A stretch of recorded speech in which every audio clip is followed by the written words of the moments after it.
নোয়াখালীর কোম্পানীগঞ্জ উপজেলায় একটি মাধ্যমিক বিদ্যালয়ের অ্যাডহক কমিটিতে বিএনপি নেতার ছেলের নাম প্রস্তাব না পাঠানোয় বিদ্যালয়ের প্রধান শিক্ষককে প্রকাশ্যে মারধর করেছেন ওই নেতা।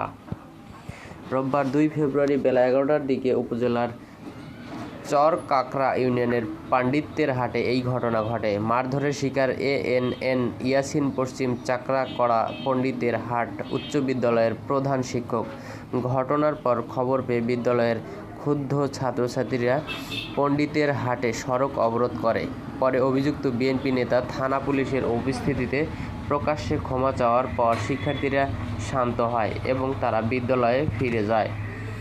অভিযুক্ত বিএনপি মোহাম্মদ রেজাউল হক কোম্পানীগঞ্জ উপজেলার চরকাকড়া ইউনিয়নের ১ নম্বর ওয়ার্ড বিএনপির সভাপতি ও একই ওয়ার্ডের সাবেক ইউপি সদস্য। এছাড়াও তিনি পণ্ডিতের হাটের একটি ওষুধের দোকানের মালিক ও পল্লী চিকিৎসক হিসেবে পরিচিত। হামলার শিকার প্রধান শিক্ষক এএনএন ইয়াসিন বলেন, আমাদের বিদ্যালয়ের ব্যবস্থাপনা কমিটির মেয়াদ ছিল চলতি বছরের ডিসেম্বর পর্যন্ত, কিন্তু গত ৫ আগস্ট আওয়ামী লীগ সরকারের পতনের পর সরকারের নির্দেশে কমিটি বিলুপ্ত হয়ে যায়। পরবর্তী সময়ে শিক্ষা বোর্ড থেকে নির্দেশ আসে ৬ মাসের জন্য ৩ সদস্যের একটি অ্যাডহক প্যানেল তৈরি করে জেলা প্রশাসকের কাছে পাঠানোর নির্দেশনা দেওয়া হয়। সে অনুযায়ী আমি ৩ জন ব্যক্তির নাম চূড়ান্ত করি। প্রধান শিক্ষক আরও বলেন, কয়েকদিন আগে বিএনপি নেতা রেজাউল হক তার ছেলের নাম কমিটিতে অন্তর্ভুক্ত করার অনুরোধ করেন। আমাকে কাগজপত্র জমা দিতে বলেন।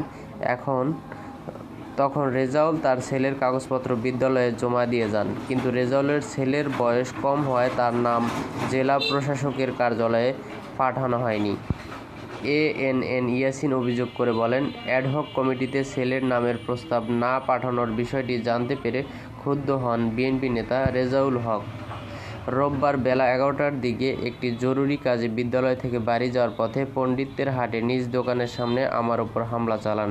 তখন সঙ্গে থাকা বিদ্যালয়ের অফিস সহায়ক আমাকে রক্ষা করেন। এদিকে বিদ্যালয়ের প্রধান শিক্ষকের ওপর হামলার খবর ছড়িয়ে পড়লে ক্ষুব্ধ হয়ে ওঠে শিক্ষার্থীরা। তারা হামলার ঘটনায় জড়িত ব্যক্তিকে গ্রেপ্তার ও বিচারের দাবিতে দুপুর ১২টার দিকে কোম্পানীগঞ্জ পণ্ডিতের হাট সড়ক অবরোধ করে।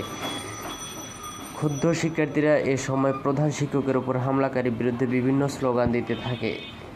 এক পর্যায়ে খবর পেয়ে সেখানে কোম্পানীগঞ্জ থানার উপপরিদর্শক এসআই নাহিদ হোসেন আসেন। তখন পুলিশের উপস্থিতিতে অভিযুক্ত বিএনপি নেতা রেজাউল হক প্রকাশ্যে শিক্ষকের কাছে ক্ষমা প্রার্থনা করে রেহাই পান।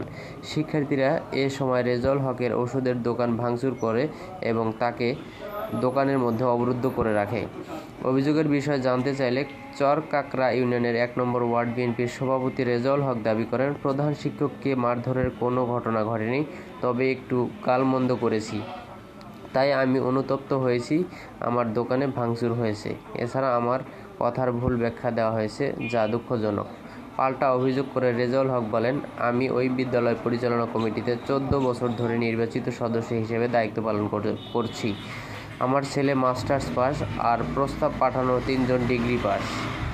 প্রধান শিক্ষক অন্য আরেকজনের সঙ্গে চক্রান্ত করে তাদের পছন্দের লোকজনের তালিকা পাঠান। আমি বিষয়টি জানার পর প্রধান শিক্ষককে জিজ্ঞাসা করেছি কেবল। আমার বিরুদ্ধে মিথ্যা অপবাদ দেওয়া হচ্ছে। ঘটনাস্থল পরিদর্শনকারী কোম্পানীগঞ্জ থানার উপপরিদর্শক এসআই নাহিদ হোসেন বলেন, বিদ্যালয়ের কমিটি গঠন নিয়ে বিরোধের জেরে স্থানীয় এক ব্যক্তি প্রধান শিক্ষকের ওপর হামলা চালান।